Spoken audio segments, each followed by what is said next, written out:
Best bank for YouTube payment in India. तो guys आपका channel monetise होने के बाद जब आपके YT स्टूडियो में $100 कंप्लीट हो जाता है एंड अगर आपने अपने एडसेंस अकाउंट में अपनी आइडेंटिटी और एड्रेस वेरीफाई करके रखा है and US tax form fill कर लिया है तो यूट्यूब से फर्स्ट पेमेंट पाने के लिए आपको पेमेंट मेथड सेलेक्ट करने के लिए बोला जाता है, यानी आपको बैंक अकाउंट ऐड करने के लिए बोला जाता है। अब हमारे देश में कोई एक बैंक तो है नहीं, बहुत सारे बैंक है। तो सवाल ये है कि आखिर हम कौन सा बैंक ऐड करें, कौन सा बैंक यूट्यूब पेमेंट के लिए बेस्ट रहेगा। तो देखो, यूट्यूब पेमेंट पाने के लिए कोई भी बैंक सेलेक्ट करने से पहले हमें ये 3 बातें ध्यान में रखनी चाहिए। पहला तो ये कि उस बैंक में यूट्यूब को पैसा भेजने में कोई दिक्कत ना हो, यानी वो बैंक विदेशी मुद्रा को एक्सेप्ट करे। देखिए, यूट्यूब एक अमेरिकन कंपनी है और यूट्यूब से हम जितनी भी कमाई करते हैं वो सब अमेरिकी डॉलर में होती है एंड यूट्यूब को इंडिया या फिर किसी भी देश में पैसा भेजने के लिए स्विफ्ट कोड की जरूरत पड़ती है। अब जिन लोगों को स्विफ्ट कोड के बारे में नहीं पता है उनको मैं बता दूं कि स्विफ्ट कोड, जिसको बैंक आइडेंटिफायर कोड BIC भी कहते हैं, ये 8 से 11 कैरेक्टर का एक यूनिक कोड होता है जो किसी भी बैंक या फिर फाइनेंशियल इंस्टीट्यूशन का इंटरनेशनल आइडेंटिफिकेशन नंबर होता है। उसका यूज इंटरनेशनल मनी ट्रांसफर के लिए होता है। जैसे देखो,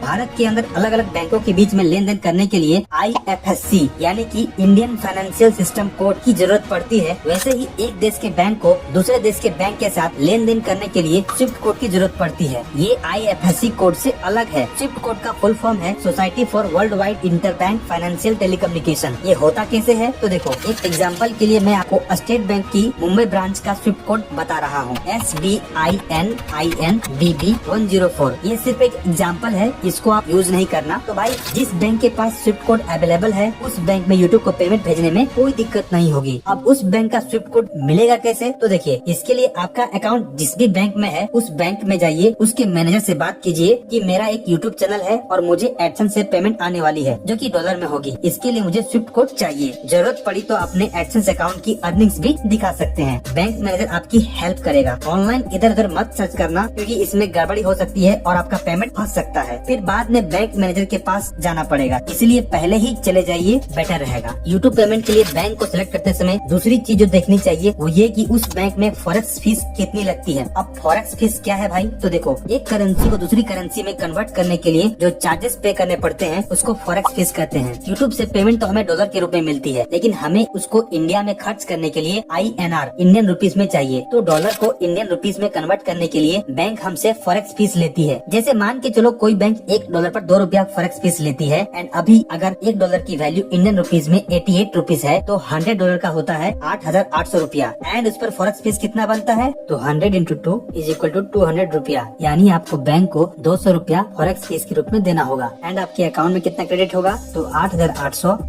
200 = 8,600 रुपया। अब अलग अलग बैंक की फॉरेक्स फीस अलग अलग होती है, इसीलिए जिस बैंक की फॉरेक्स फीस सबसे कम होगी वही बैंक बेस्ट होगा। तीसरी चीज जो हमें देखनी चाहिए वो ये है कि हमारा पेमेंट कितना जल्दी हमको मिलता है। देखिए, यूट्यूब हर महीने के 21 से 22 तारीख के बीच में पेमेंट रिलीज करती है एंड हमें हमारा पेमेंट उसके कितने दिन बाद अकाउंट में क्रेडिट होता है ये देखना बहुत जरूरी है। कोई बैंक 1 दिन लगाता है, कोई 2 से 3 दिन लगाता है एंड कोई तो 1 हफ्ते भी लगा देता है। इसलिए जो बैंक जितना कम टाइम लेता है वही बेस्ट है। चलो, ये तो थी 3 बातें जिसके आधार पर हम डिसाइड करेंगे कि कौन सा बैंक बेस्ट बैंक है। अब बात कर लेते हैं बैंकों के बारे में। तो देखो, इंडिया में 2 तरह के बैंक है, government bank and private bank. तो पहले गवर्नमेंट बैंक की बात करते हैं। वैसे तो भारत में as of now 12 government banks है, बट हम बात करते हैं टॉप 5 बैंक की। तो टॉप 5 बैंक में शामिल है state bank of India, bank of Baroda, Punjab national bank, bank of India, union bank of India. अब सवाल यह है कि इन टॉप 5 गवर्नमेंट बैंकों में से किस में जाए, SBI में जाए, बैंक ऑफ बड़ौदा में जाए या फिर पंजाब नेशनल बैंक में जाए।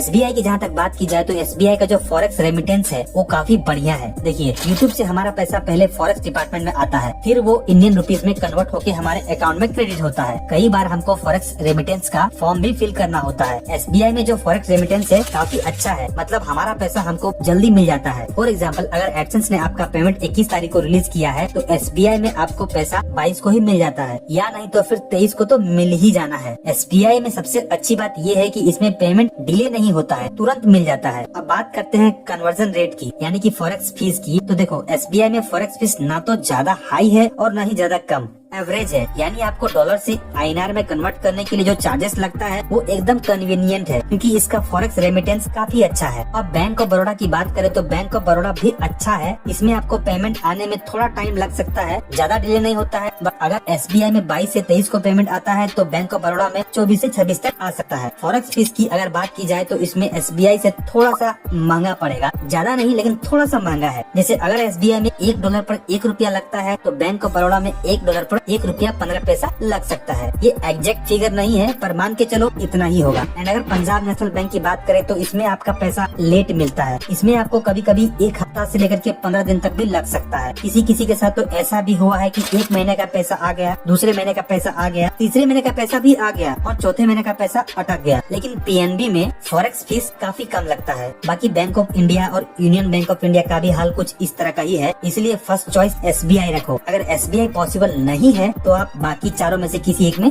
जा सकते हैं। अब बात करते हैं प्राइवेट बैंक की। तो देखो इंडिया में as of now total 21 private bank है जो कि RBI के गाइडलाइन पर काम करती है, और उनमें से जो 3 सबसे पॉपुलर है वो है HDFC bank, ICICI bank and axis bank. अगर HDFC बैंक की बात करें तो इसका फॉरेक्स रेमिटेंस काफी बढ़िया है। आपको आपका पैसा SBI की तरह ही तुरंत मिल जाता है, और इसमें जो फॉरेक्स फीस लगता है वो काफी रिलायबल है। इसमें पेमेंट फंसता नहीं है। और अगर ICICI बैंक की बात करें तो ये भी HDFC की तरह ही बढ़िया है। इसमें भी आपका पैसा आपको 1 से 2 दिन के अंदर में आ जाता है। एंड इसमें भी जो फॉरेक्स फीस है वो काफी कम है, पर HDFC से थोड़ा ज्यादा है। एंड अगर एक्सिस बैंक की बात की जाए तो ये भी बढ़िया है, आपका पैसा तुरंत आएगा, बट इसका कन्वर्शन रेट थोड़ा सा हाई है। इसलिए अगर प्राइवेट बैंक में जाना ही है तो HDFC bank is the best choice. तो गाइस अब आपको एक क्लियर आइडिया हो गया होगा कि YouTube पेमेंट पाने के लिए कौन सा बैंक आपके लिए बेस्ट रहेगा। इसके बाद भी अगर बैंक से रिलेटेड कोई भी दिक्कत आ रही हो तो वीडियो में कमेंट करके जरूर पूछना। मैं आपकी हर कमेंट को पढ़ता हूँ, उसका रिप्लाई करता हूँ। एंड गाइस इस वीडियो को एक लाइक और चैनल को सब्सक्राइब जरूर कर लेना, क्योंकि मैं एकदम जेन्युइन वीडियो बनाता हूँ, कोई बकवास नहीं, बिल्कुल काम की बात। और हाँ, वीडियो को हाइप दे देना ताकि ज्यादा से ज्यादा ऑडियंस तक पहुँच सके। मिलते हैं अगले वीडियो में, तब तक आप इस वीडियो को चेकआउट कर सकते हो। इस वीडियो में मैंने एडसेंस अकाउंट से जुड़ी A to Z इन्फॉर्मेशन दी है, आपके सारे डाउट्स क्लियर हो जाएंगे। ठीक है,